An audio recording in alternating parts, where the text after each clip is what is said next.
Howdy everyone, and welcome to Southbound I-35, your stop for Texas and Red Dirt music news, reviews, and where you won't have to worry about those Nashville blues. I'm your host, David Ryan, and here I'll be covering everything from Texas and Red Dirt concerts and tour dates to album releases to album and song reviews. I plan on releasing new episodes twice a month, but I aim to increase that as I go, so keep an eye out.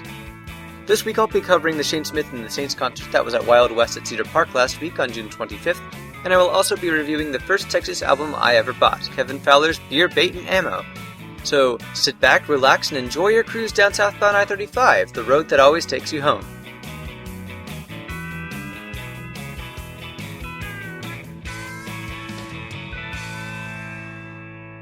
This past week I had the opportunity to go to a Shane Smith and the Saints concert at Wild West in Cedar Park, and it was an absolute blast. I've followed Shane Smith and the Saints since I met Shane and Bennett, their fiddle player, after they opened up for Roger Krager's acoustic birthday bash in Green Hall last summer. They've got a really unique sound and can pull off amazingly tight harmonies. There were two opening numbers before they came on. The first was Tate Mayeux of Mayeux and Bissard. Ever since you left, you know I've been so lonely. Well, I traded my... Tate Mayeux is a self-described long-haired hippie from Louisiana who grew up in the Cedar Park area. On stage it was just him on acoustic guitar with Bennett from Shane Smith accompanying on the fiddle. This was the first time I'd ever heard of him, and he played the blues and I really liked what I heard. Unfortunately, he wasn't on for very long, so I didn't get to hear very much of him. But I did get his album High Times and Good Rhymes, and will definitely give that a run-through on here once I give it a proper listen. If you liked what you've heard of him so far, you can find him playing all around Austin at venues such as the White Horse, Saxon Pub, the Rattle Inn, and the Phoenix Saloon. You can find out where he'll be next as well as dates on mbtxmusic.com. Don't worry if you weren't able to get that, because I will be putting all the websites I mentioned as links in the podcast description for easy access. Up next with more of a traditional country sound was Aaron Copeland. Aaron Copeland is based out of Fort Worth, Texas, and has previously toured and co-written songs with Casey Donahue, and also toured with Sam Riggs. There weren't any albums available at the merchandise booth, but I talked to them after they were done, and Aaron said that the first album would be out July 21st. But if you liked what you heard, you can check out their single Going Out Tonight, available for preview on aaroncopelandmusic.com. You can also find them live at Fat Daddy's in Mansfield, Texas on Saturday nights, White Elephant in Fort Worth on Sunday nights, and you can also see where else they'll be going by checking their calendar on the website. And again, that is aaroncopelandmusic.com.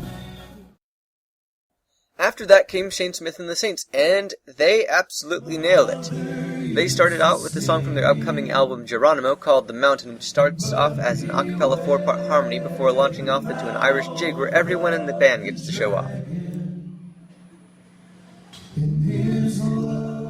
They ran through most of their songs from the first album, Coast, like Feather in the Wind, Alex, Work Was Through, and Dance the Night Away, as well as others from Geronimo, such as Oil Town and Through Hard Times. There isn't a set release date for their new album, but they said it would be late summer or early fall sometime. Before that happens, though, I'll have to give their album Coast a proper review. If y'all would like to check out their live shows, they'll be heading to Panther Island Pavilion in Fort Worth on July 9th, and Mercury Lounge in Tulsa, Oklahoma on July 10th. For more of their tour dates, check out chainsmithmusic.com.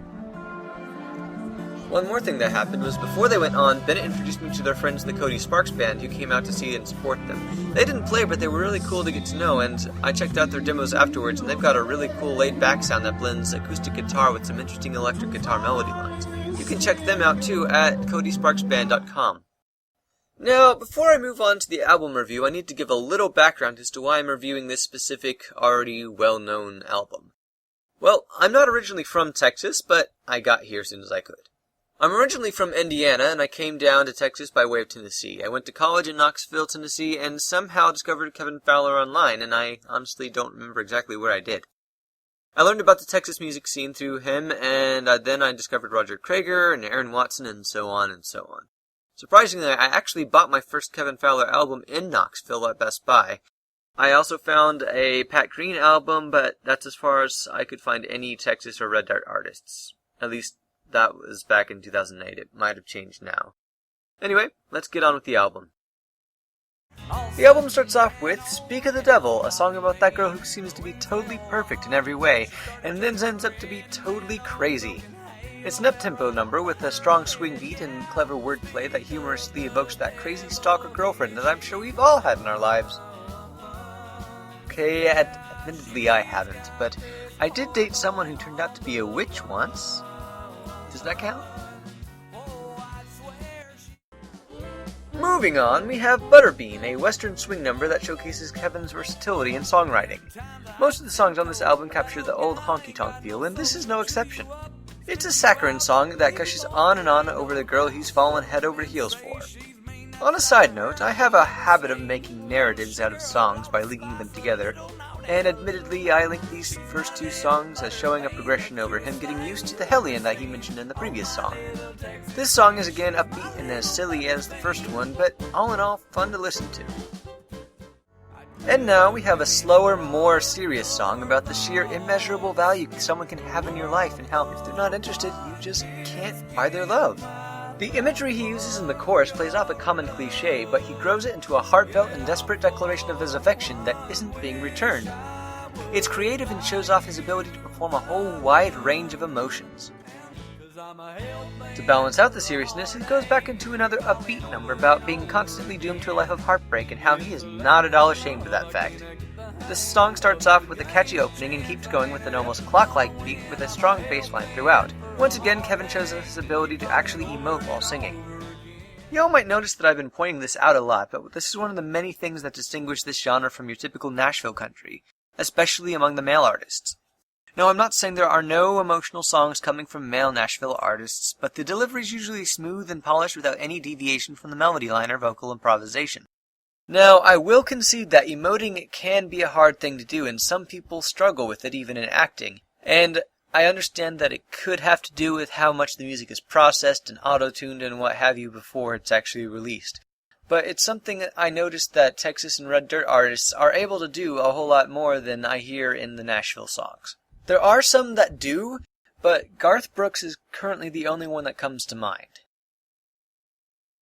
I Found Out the Hard Way is a pretty self-explanatory song about the consequences of being head over heels in love with someone and not noticing their flaws, and then being faced with the staggering clarity of retrospect.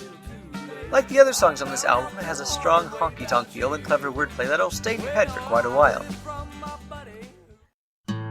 Now, if someone asked me to choose the song that really showed me what differentiated Texas country from Nashville country, there are a lot of songs I consider. In fact, two of the others are also on this album.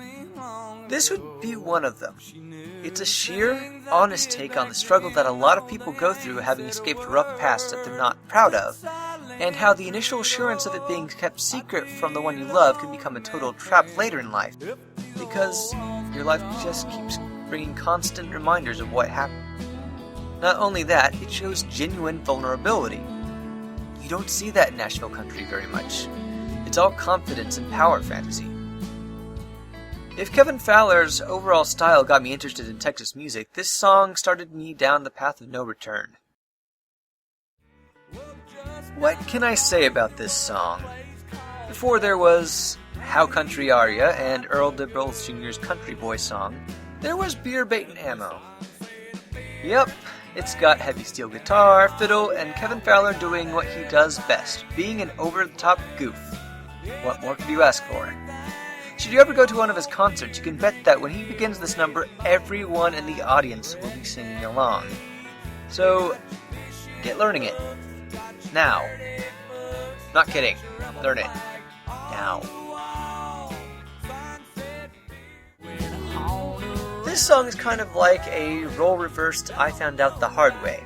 Instead of him being blissfully and willfully ignorant of his girlfriend cheating and ignoring the advice of his friends, it's a woman who he's presumably friends with being willfully ignorant and him trying to tell her of the dangers that lie ahead.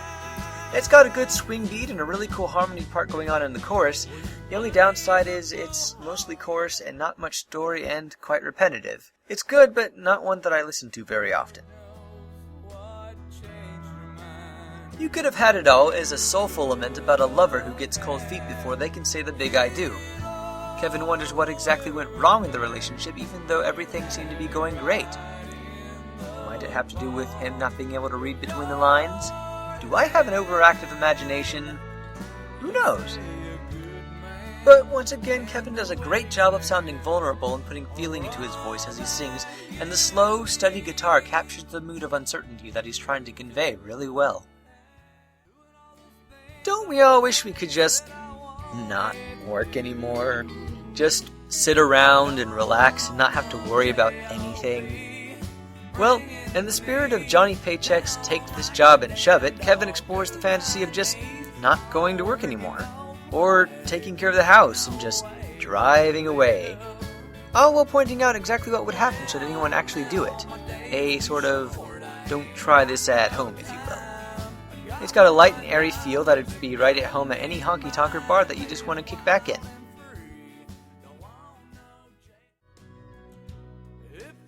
Drinkin' Days is another one of those songs I'd play someone to show what exemplifies Texas country. It is a song about alcoholism that starts from the perspective of the alcoholic himself, moves on to how the alcoholism affects his significant other, and how toxic the relationship can become, all the while with the alcoholic's haunting refrain repeating over and over about how it's all behind him now, which just continues the cycle. While there are some Nashville songs that cover this topic, Leanne Womack's Last Call is the only one that comes to mind right now. There aren't very many, if any, songs from the male perspective which acknowledge the horror of these situations that get airtime. This powerful song is backed by some mournful steel guitar and a bare-bones drum rhythm. On the other side of the spectrum of what defines Texas and red dirt music, pride in one's home state. Sure, every state has it, but when's the last time a grocery chain that is almost exclusive to your state commissioned a song from a local country singer for a Super Bowl commercial that solely talks about your state's awesomeness as preferred grocer? Never. That's when. This isn't that song, but it's just as a good reflection of the pride Texans have in their state and the ability to get along with just about anyone. Unless you're from Oklahoma and it's football season. Then all bets are off. Once again, this is one of those songs that everyone sings along to during concerts, so I recommend learning it as soon as possible. Beer, Bait, and Ammo is one of my first Texas country albums, and is probably still my favorite of all Kevin Fowler's done. I would recommend it to anyone who is new to the genre or has never heard Kevin Fowler before. It shows off his range of fun, serious, and outright silly songs he can do, his vocal talent, and the great band he has. Well, that's going to be it for this week. Thanks for listening to Southbound I-35, the road that always leads you home. Unless otherwise noted, all songs used on this podcast are used under the Fair Use Clause for the sake of review and reporting.